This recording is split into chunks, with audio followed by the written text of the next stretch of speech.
तर्क और तथ्य में आपका स्वागत है। यह जो पृथ्वी लोक है उसके ऊपर स्वर्गलोक है, इससे भी ऊपर ऋषियों का लोक है और ऋषियों के लोक के ऊपर ब्रह्मलोक है। ब्रह्मलोक के ऊपर वैकुंठ लोक है जहाँ भगवान विष्णु विराजमान है।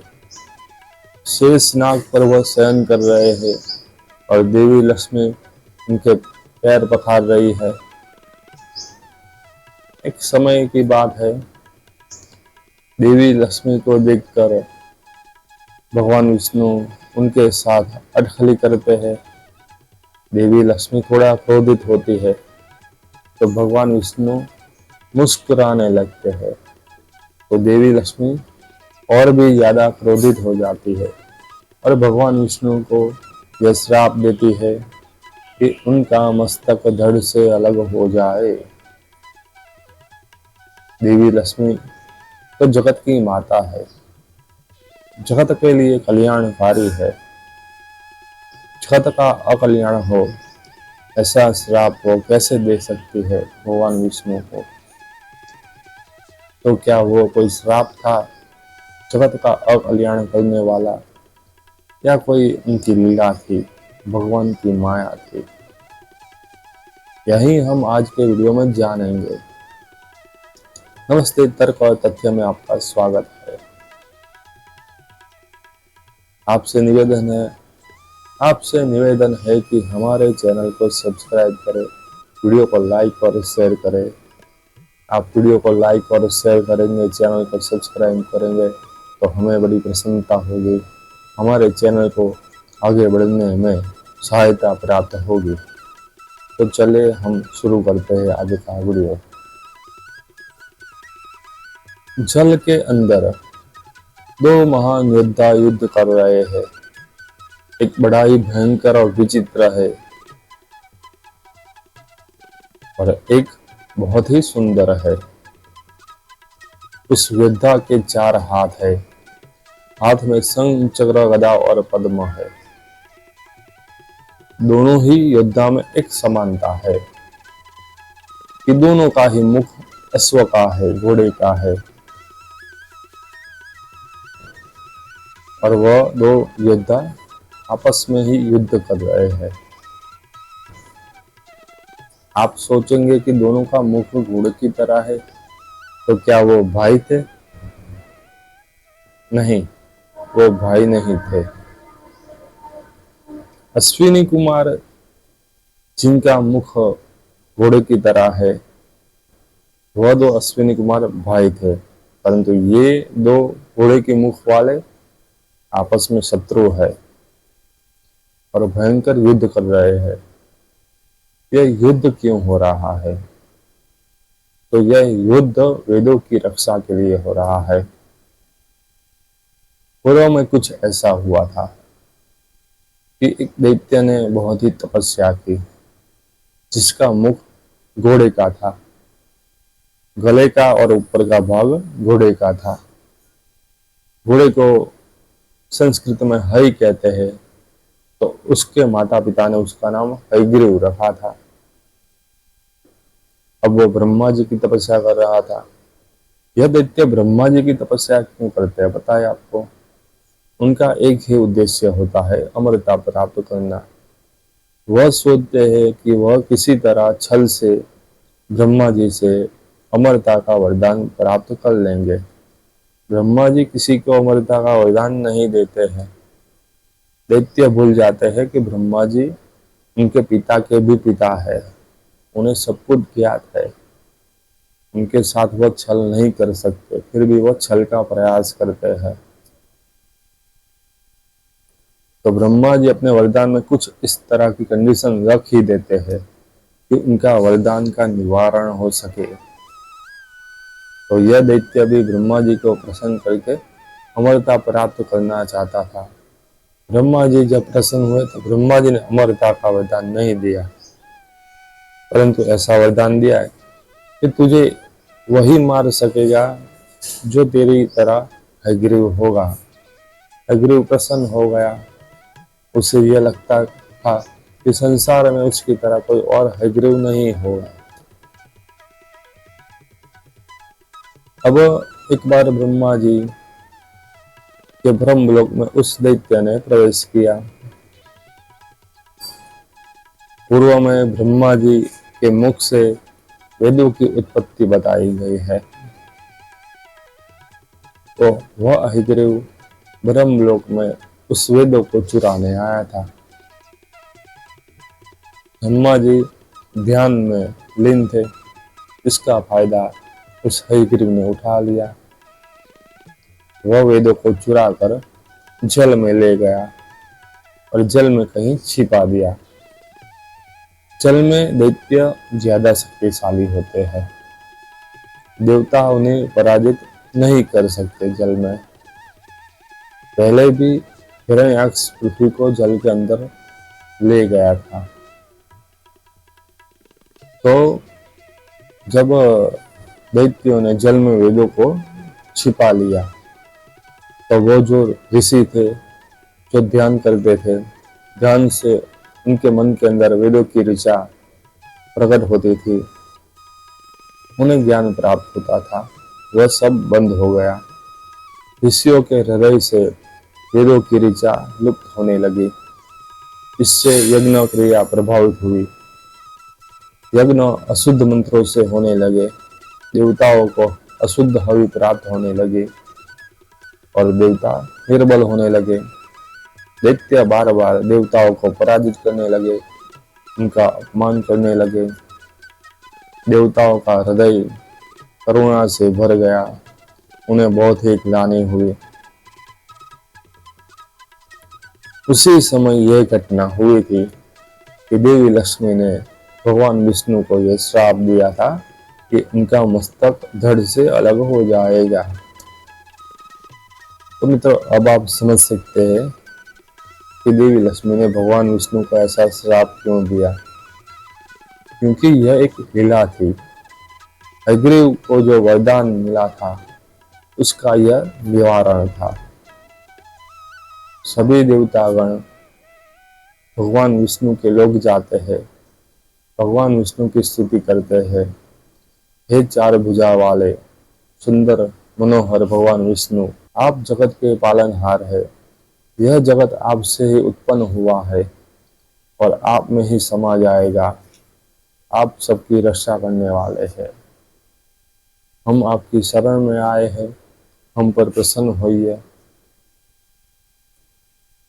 तब सब कुछ जानने वाले भगवान विष्णु ने लीला करते हुए देवताओं से पूछा, हे देवताओं, बताइए आप यहाँ क्यों आए हैं? आपकी क्या व्यथा है? आपके जीवन में क्या कष्ट है और वह कष्ट कैसे दूर होगा? तब सभी देवता कहते हैं कि हयग्रीव ने वेदों को चुरा कर समुद्र में कहीं छिपा दिया है। इससे वेदों का ज्ञान लुप्त हो गया है। यज्ञ आदि कार्य अशुद्ध होने लगे हैं, देवता निर्बल होने लगे हैं, दैत्य बलवान होने लगे हैं। संसार का संतुलन बिगड़ गया है। हे प्रभु, आप संसार की रक्षा कीजिए, आप तो पालनहार है। यह सुनकर भगवान विष्णु कहते हैं, हे देवगण, आप चिंतित न होइए, जल्द ही मैं आपकी समस्या का निवारण करूंगा। आप यहाँ से जाइए अपने स्थान पर और थोड़ी प्रतीक्षा करिए। मैं हयग्रीव के साथ युद्ध करके उसका अंत करूंगा और वेदों को फिर से ब्रह्मलोक में स्थापित करूंगा। सारे देवता वहां से चले गए और भगवान विष्णु हयग्रीव के साथ युद्ध करने चले गए। और भगवान विष्णु का युद्ध शुरू होता है हयग्रीव के साथ। बड़ा ही भयंकर युद्ध था। भगवान विष्णु ने हयग्रीव पर अपनी गदा से प्रहार किया, सुदर्शन से प्रहार किया, हाथ में अपना विशाल धनुष धारण किया और जितने भी दिव्यास्त्र थे उन सभी से प्रहार किया।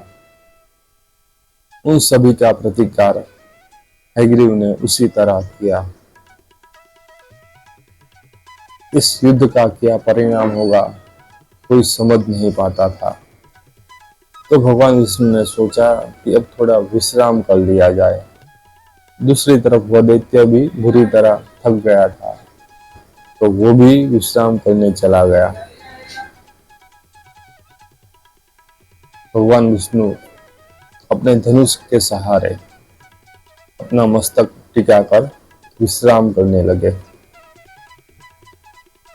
तो देवता बड़े ही चिंतित हो गए, क्योंकि जब भगवान विष्णु योग निद्रा में जाते हैं तो उनकी योग निद्रा युगों तक चलती है, क्योंकि उनका एक क्षण भी देवताओं के लिए युगों के बराबर है। तो ब्रह्मा जी के कहने पर इंद्र कीट बनकर वहां गया और भगवान विष्णु की निद्रा समाप्त करने के लिए उस कीट ने धनुष के प्रत्यंचा को काट डाला और एक बहुत ही भयंकर ध्वनि उत्पन्न हुई। इस प्रत्यंचा के कटने से बहुत ही ज्यादा तेज रोशनी भी प्रकट हुई। सभी देवताओं की आंखें चौंधिया गई और जब वह कुछ देखने के लिए थोड़े शक्तिमान हुए तो उन्होंने देखा कि भगवान विष्णु का मस्तक धड़ से अलग हो गया है। उस धनुष की प्रत्यंचा से उनका मस्तक धड़ से अलग हो गया। देवता त्राहिमाम करने लगे। तब देवताओं को सांत्वना देने के लिए भगवान विष्णु ने अपने मस्तक पर घोड़े का मुख धारण किया, अश्व का मुख धारण किया और इस तरह हयग्रीव अवतार प्रकट हुआ। तो अब स्थिति पहले जैसी नहीं रही। हयग्रीव दैत्य के लिए अब संकट उत्पन्न हो गया। वो जो ब्रह्मा का वरदान था उसका कोई अर्थ ना रहा, क्योंकि अब संसार में एक नहीं दो हयग्रीव थे, एक दैत्य हयग्रीव और एक भगवान विष्णु का अवतार हयग्रीव। युद्ध करते करते हयग्रीव दैत्य उसे जब लगा कि वह निर्बल पड़ रहा है तो वो समुद्र के अंदर भाग गया। तो भगवान विष्णु हयग्रीव स्वरूप में उसके पीछे पीछे गए और वहां पर भगवान विष्णु ने हयग्रीव के साथ युद्ध किया। थोड़ी देर भगवान उसके साथ खेलते रहे। फिर समय आने पर भगवान विष्णु ने हयग्रीव दैत्य का विनाश किया, अंत कर दिया और वेदों को लेकर फिर से ब्रह्मलोक में स्थापित कर दिया। ऋषियों के मन के अंदर का अंधकार इससे दूर हो गया। फिर से वेदों का ज्ञान जगत में प्रकट हो गया। यज्ञ आदि कार्य सुचारू रूप से होने लगे और देवताओं को उनका स्वर्ग पुनः प्राप्त हो गया। और फिर भगवान विष्णु ने जगत पर कृपा करने के लिए फिर से अपना वह सुंदर मनोहर विष्णु स्वरूप धारण किया। जगत में प्रसन्नता फैल गई और फिर वह अपने वैकुंठ धाम में फिर से विराजमान हो गए, जहाँ देवी लक्ष्मी उनके पैर पखार रही है। और देवी लक्ष्मी और भगवान विष्णु एक दूसरे के सामने देखकर मुस्कुराने लगे। तो मित्रों, यह थी हयग्रीव अवतार की कहानी। क्योंकि भगवान विष्णु ने हयग्रीव अवतार में वेदों की रक्षा की थी, इसलिए यह हयग्रीव अवतार की कथा बड़ी ही उत्तम है। इससे हृदय के अंदर ज्ञान की उत्पत्ति होती है। वह जो विद्यार्थी होते हैं उन्हें यह कथा जरूर सुननी चाहिए और हयग्रीव जयंती के दिन उन्हें भगवान विष्णु के हयग्रीव स्वरूप की पूजा करनी चाहिए, जिससे वह सरलता से विद्या प्राप्त कर सकेंगे।